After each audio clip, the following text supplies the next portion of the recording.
Hello बच्चों, कैसे हो आप। और आज की हिंदी क्लास का टॉपिक है नुक्ता वाले शब्द। तो आज की क्लास में हम क्या सीखने वाले हैं, नुक्ता वाले शब्द।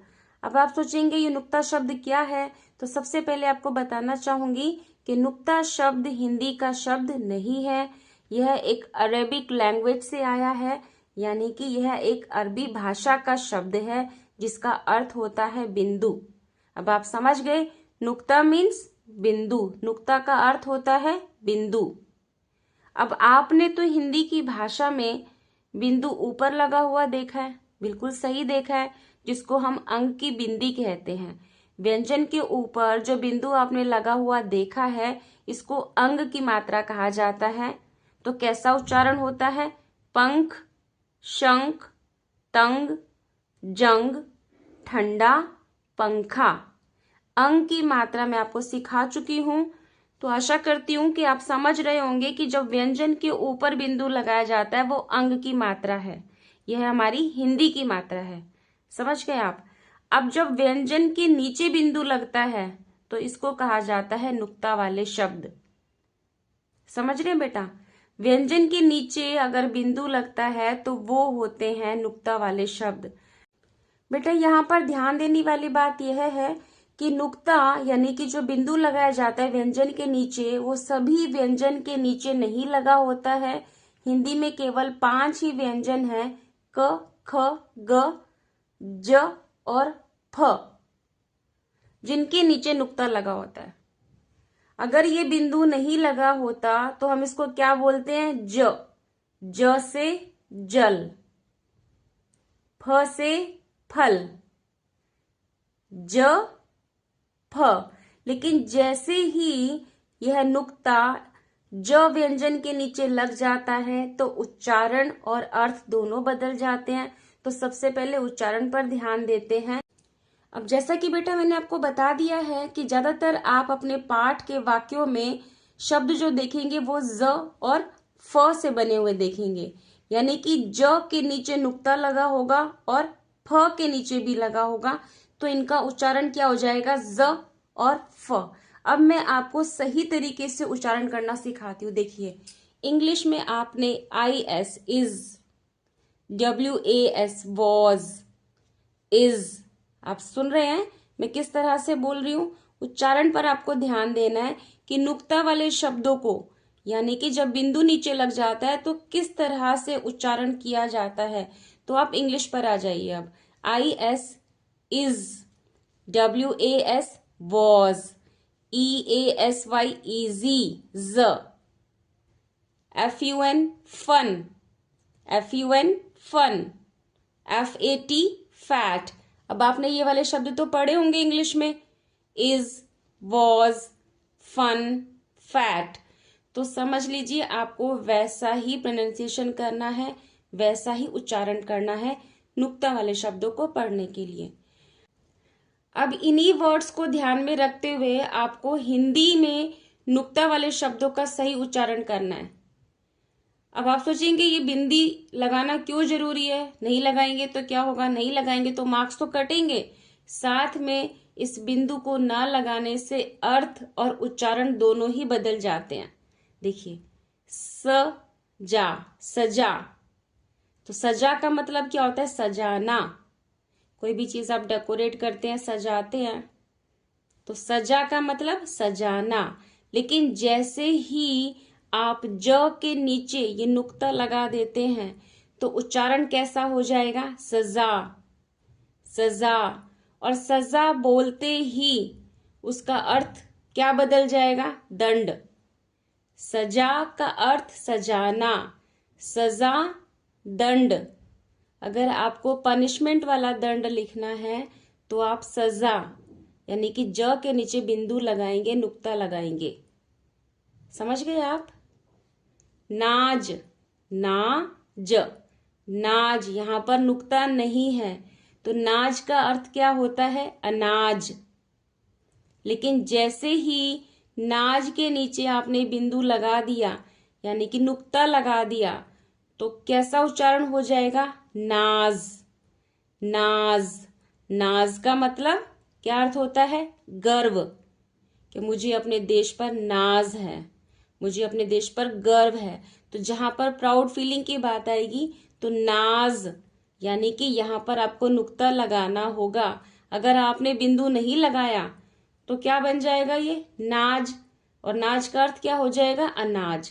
तो सबसे पहले मैं आपको शब्दों के जरिए नुक्ता कहाँ पर लगाना है, नहीं लगाना है, अंतर के साथ इसलिए बता रही हूं ताकि आपको पता चले कि शब्दों के अर्थ तक बदल जाते हैं।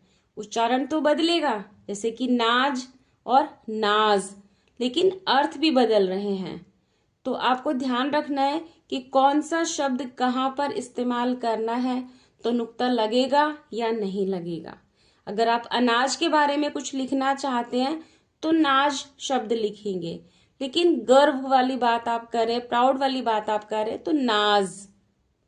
चलिए अगला शब्द देखते हैं, दफा। दफा यानी कि कानून की क्रिया। जब किसी मुजरिम को सजा दी जाती है, दंड दिया जाता है, तो कुछ दफा होती है, कुछ कानून की प्रक्रिया होती है, तो वहां पर हम कौन सा शब्द यूज करेंगे, दफा, नॉट दफा। जैसे मैंने भी बोला दफा नहीं, दफा, फ। लेकिन जब इस फ के नीचे बिंदु लग जाएगा तो कैसा उच्चारण होगा, दफा। दफा का मतलब दूर करना। जैसे कई बार हम गुस्से में कह देते हैं, तो मेरी नजरों के सामने से दफा हो जाओ, यानी कि दूर हो जाओ। दफा, दूर करना। और ये क्या है, दफा, दफा, कानून की क्रिया। सजा, सजा, नाज, नाज, दफा, दफा। अब बेटा नुक्ता शब्द के कुछ और उदाहरण मैं आपके सामने लेकर आई हूं ताकि आप और बेहतर तरीके से समझ जाएं। देखिए यह क्या शब्द लिखा है, कागज, कागज। बट कागज शब्द नहीं होता है, क्या होता है, कागज, कागज। आवाज, आवाज नहीं होता, इसके नीचे क्या लगेगा, नुक्ता। आवाज, आवाज। नाराज, नाराज नहीं होता, नुक्ता लगाएंगे और कैसा उच्चारण करेंगे, नाराज। नाराज का मतलब गुस्सा हो जाते हैं, नाराज हो जाते हैं। कागज, आवाज, नाराज। बर्फ, बर्फ नहीं होता, यहां पर भी नुक्ता लगेगा और कैसा उच्चारण होगा, बर्फ, फ, बर्फ। आइस को कहते हैं ना बर्फ। फीस, फीस शब्द होता है, लेकिन ये तो क्या लिखा हुआ है, फीस। तो और हमें क्या बोलना है, फीस। तो फीस का उच्चारण करने के लिए नुक्ता तो लगाना पड़ेगा। फीस। फाइट, फाइट शब्द नहीं होता, क्या होता है, फाइट, लड़ाई, फ, फाइट। फादर, फादर कोई शब्द नहीं होता, इंग्लिश में हम क्या बोलते हैं, फादर। तो फ का उच्चारण करने के लिए फ के नीचे नुक्ता लगेगा, तो कैसा उच्चारण होगा, फादर, फादर। फेल, फेल कोई शब्द नहीं है, मेरा दोस्त फेल हो गया, फेल नहीं होता, फेल। तो फ को फ बनाने के लिए नुक्ता लगाना होगा, फेल। फिल्म, फिल्म तो कोई शब्द नहीं है, फिल्म नहीं होता, क्या होता है, फिल्म। तो फिल्म बनाने के लिए फ के नीचे नुक्ता लगाना होगा, तो क्या शब्द बनेगा, फिल्म। अब यह क्या शब्द है, जमाना। तो आपको ध्यान रखना है कि आप किस समय पर किस शब्द का प्रयोग करना चाह रहे हैं। अगर आप दही जमाने की बात कर रहे हैं, बर्फ जमाने की बात कर रहे हैं, तब तो ठीक है, जमाना शब्द ही आएगा। बट अगर आप ज के नीचे बिंदु लगाते हैं तो कैसा उच्चारण होगा, जमाना।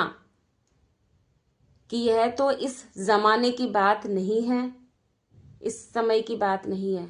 जैसे कि आपके दादा दादी पुराने जमाने के हैं, आप बोल देते हो ना मम्मी पापा से भी कि मम्मी पापा आप तो पुराने जमाने के हो, यह तो नया जमाना है। तो आप समझ गए, जमाना, समय की बात कर रहे हैं हम।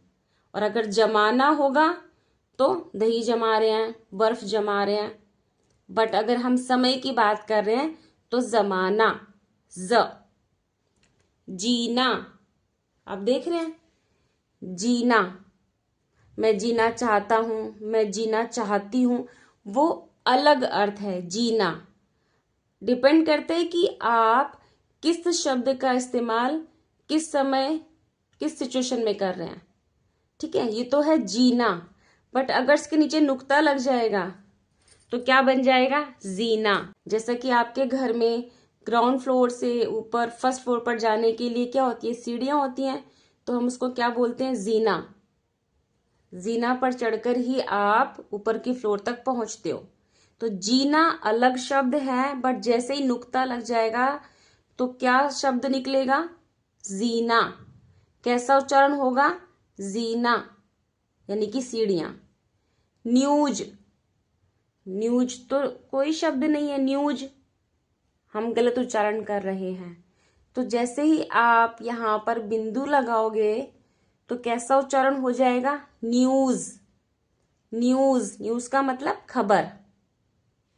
कागज, आवाज, नाराज, बर्फ, fees, fight, father, fail, film, जमाना, जीना, न्यूज।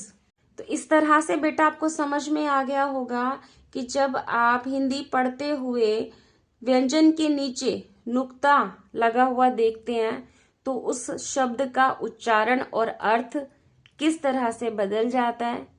इस वीडियो के जरिए आपको कुछ समझ में आया होगा, लेकिन जब आप प्रैक्टिस करेंगे पढ़ने की और लिखने की तब आपको क्लियर हो जाएगा कि नुक्ता वाले शब्द क्या होते हैं। यदि आपको मेरी वीडियो यूजफुल लग रही है, आपको कुछ समझ में आ रहा है, तो आप इस वीडियो को लाइक शेयर जरूर कीजिएगा।